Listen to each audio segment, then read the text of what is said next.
Blessed are the days, my brothers and sisters.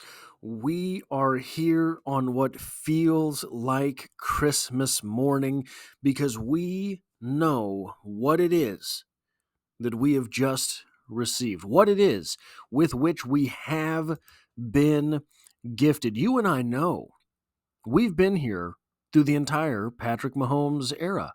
We've been here since, I've been here since the Marty Schottenheimer era.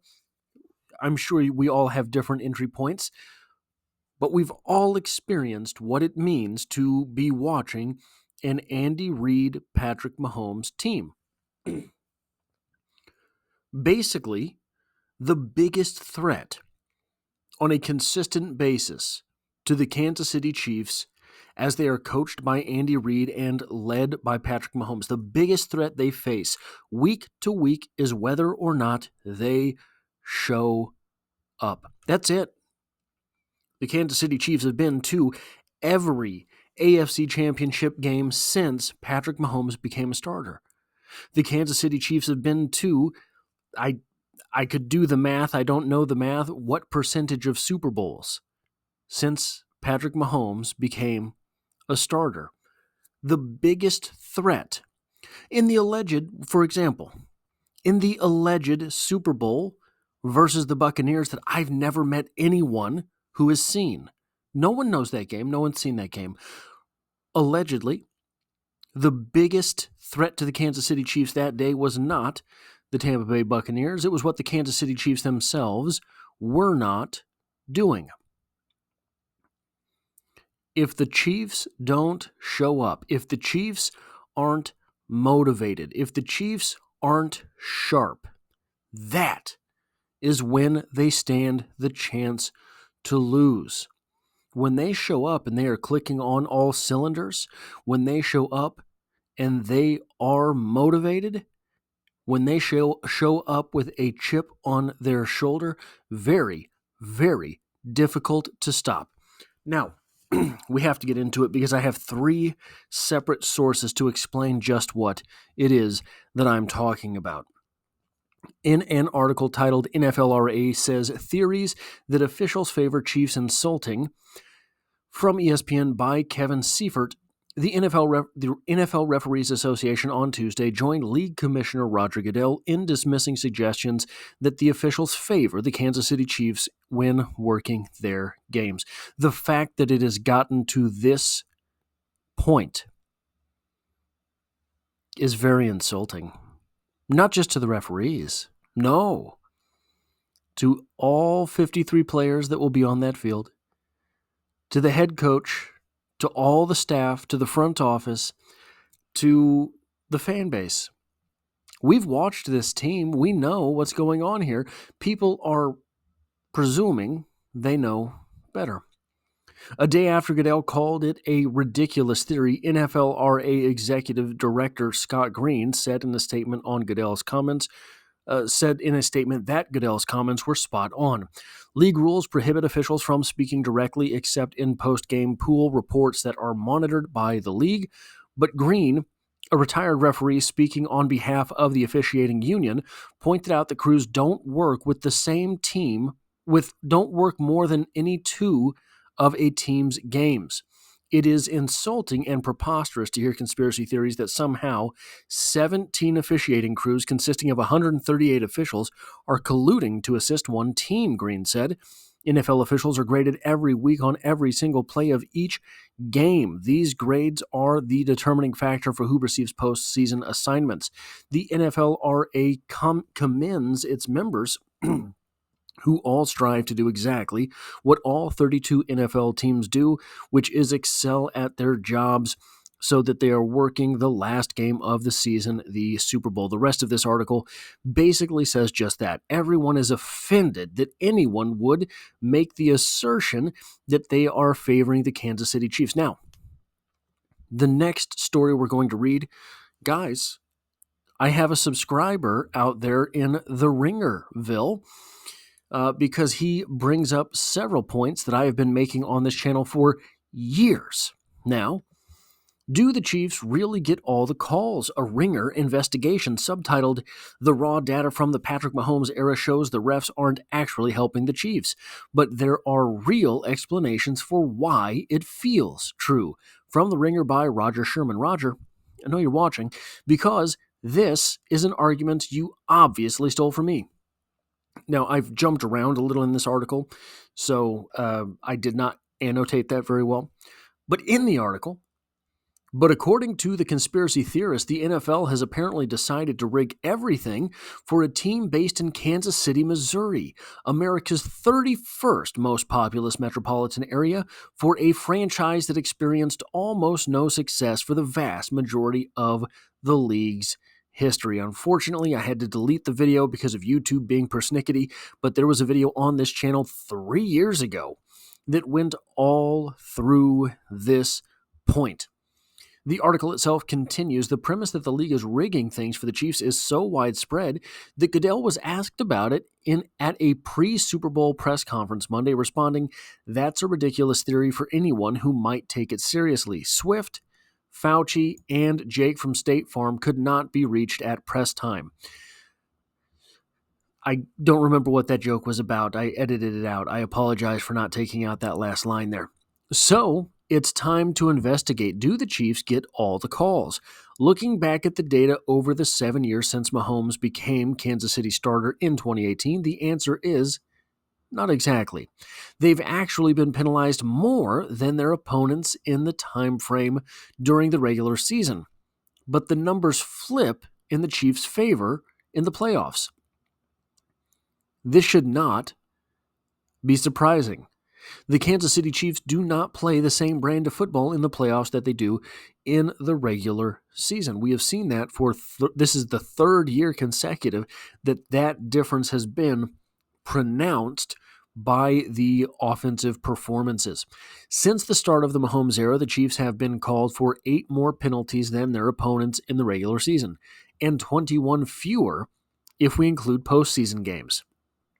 They have been penalized for 954 more yards than their opponents in that span during the regular season, the yardage equivalent of a full Travis Kelce season. Good one. In a couple of those seasons, they've gotten less help from the officials than just about any other team in the league.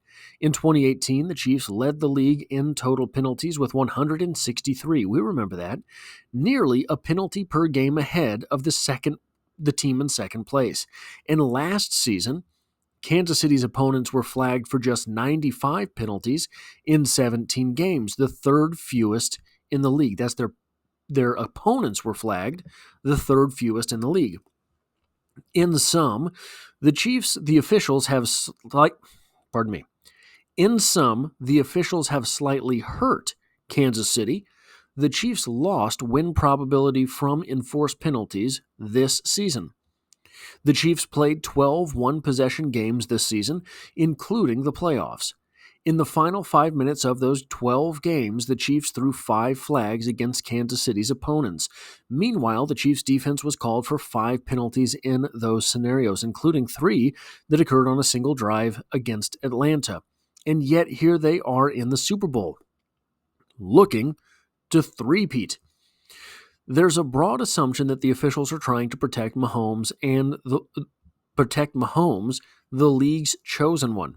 But according to my personal favorite single-purpose website, NFLpenalties.com, which maintains a page on drawn roughing the passer penalties, you're probably here because of a social media spat about Tom Brady or Patrick Mahomes. Mahomes gets a high but not ridiculous number of roughing calls.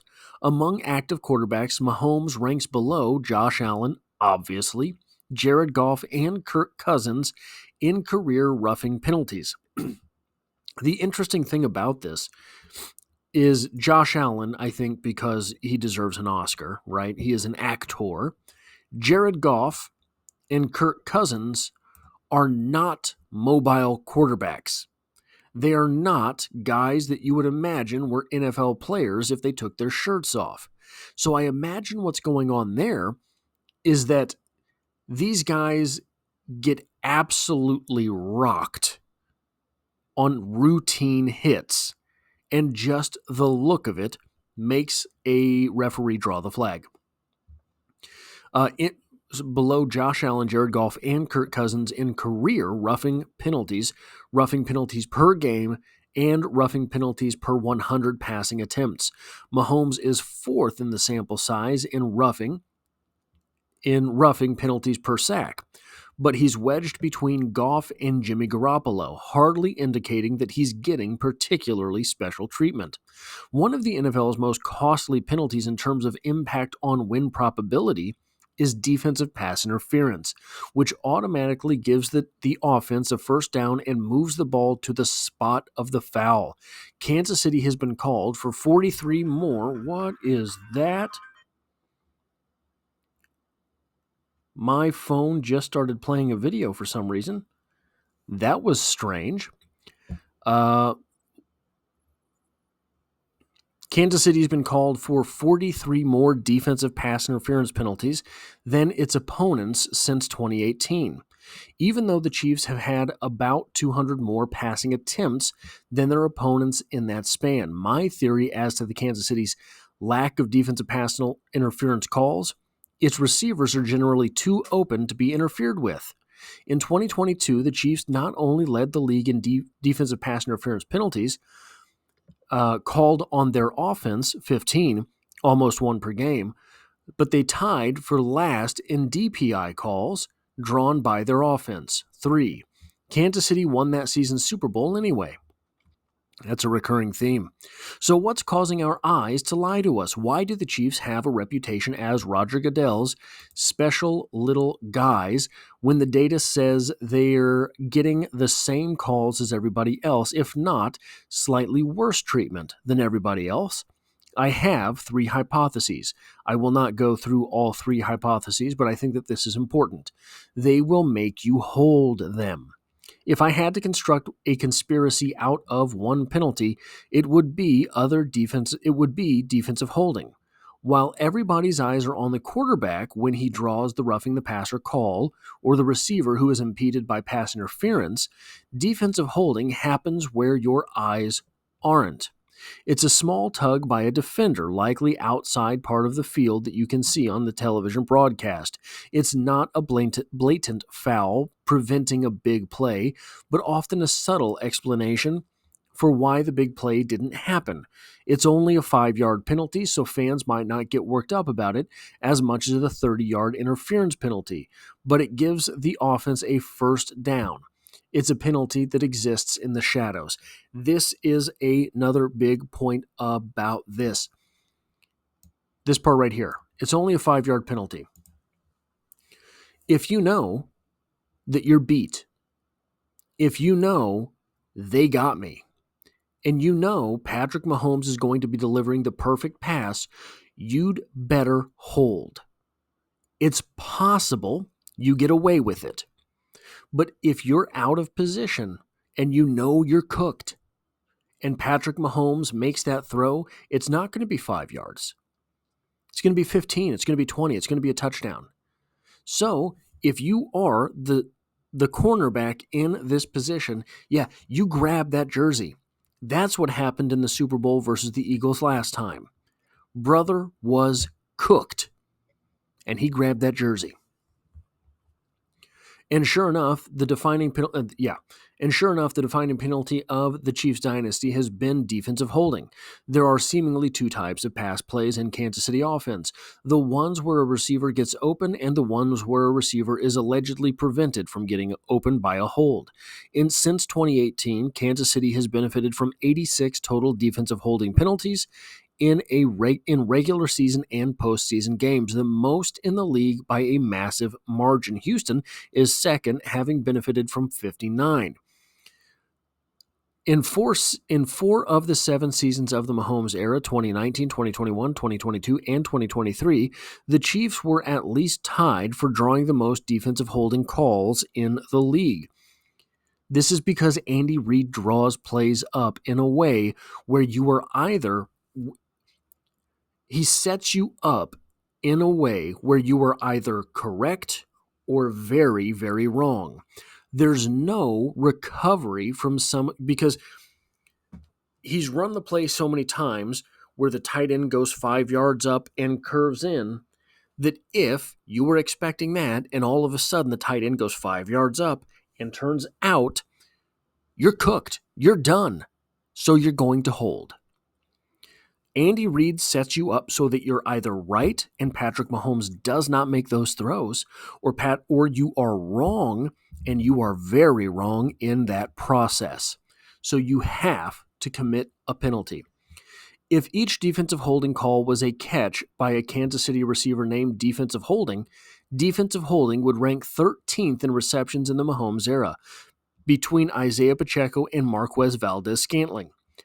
Plus, unlike MVS, defensive holding never drops catchable balls. Thank you for that. Then again, the Chiefs lost their first shot at a Super Bowl during the Mahomes era in the AFC Championship game against the Patriots when Dee Ford was like 8 inches offsides. Maybe their entire dynastic run has been karmic payback for that. You could have gone without this, but I did want to put it in there. Now, the final source that I have here brings this all together. Travis Kelce deftly avoided a Taylor Swift and Chiefs referee conspiracy question from Yahoo Sports by Charles Curtis. This is so beautiful, guys. I am glad you made it to this point of the video with me because this is when it all turns around. The Kansas City Chiefs referee conspiracy stuff has gotten way out of hand, so much so that NFL Commissioner Roger Goodell addressed it, as did the NFL Referees Association. And of course, on Super Bowl opening night, someone, it appears to be Rich Schertenlieb, the former Toucher and Rich co-host, asked Travis Kelce what he loves more, Taylor Swift or phantom 15-yard roughing the passer penalties in the playoffs. Kelce handled it perfectly. That's a good question. Anybody else? Now, I don't know if you've seen the video of this. I have. At that moment when Travis Kelce answered, I panicked a little bit. And I panicked a little bit because of a personal story. I've met Travis Kelce. I've met Travis Kelce twice. He came into my place of employment on 2 separate occasions. The first time I met Travis Kelce, it was 3 a.m, and I met Travis Kelce. I made a joke at Travis Kelce's expense. Travis Kelce did not laugh. So, I don't know who this person was. But I know that feeling. Travis Kelce looked at this guy like, hey, you think you're somebody? I will squash you. And he would. He's a very large man. This is what is so beautiful here. The only thing that threatens a Kansas City Chiefs team coached by Andy Reid, led by Patrick Mahomes, the only thing that can put them down is to not show up. The only thing that can squash what it is that the Chiefs have built to this point is not showing up, not being motivated, not being sharp. We've seen it 100 times. The entire first playoff run for the Kansas City Chiefs, the entire first playoff Super Bowl run, I should say, for the Kansas City Chiefs, they didn't show up at all until like halftime. And then they decided, we were going to win this game, right? Yeah, let's go ahead and do that. That was when this team was young. That was when this team had 0 playoff experience. That was when this team had not been through any of these things. That was when this team was the darling of the NFL. Remember, that 2018-2019 Kansas City Chiefs team, they were, for all intents and purposes, the team the NFL was rooting for the way they were rooting for the Texans this year. the way the NFL writ large was rooting for the Commanders this year, the little team that could. But all of that has changed. The Kansas City Chiefs at this point are the big bad. And the greater NFL community feels they have the right to hate the Kansas City Chiefs because the Kansas City Chiefs just keep getting all these stinking calls. But guys, like this article said, it's not the big ones that the Chiefs get. It's the defensive holding calls. I defy you to look at a defensive holding call and tell me why it's not pass interference. Meaning that, yeah, the Chiefs are getting 5-yard first down bailouts whenever the defense does hold a wide receiver for Patrick Mahomes. But guys, if the referee got just a little bit different look at that, if the referee had just slightly different angle, he probably would have called it defensive pass interference and it would have been a spot foul, not a 5-yard foul. So even when the Chiefs are being favored, they're getting the raw end of the stick. And the NFL community does not appreciate that. That's fine.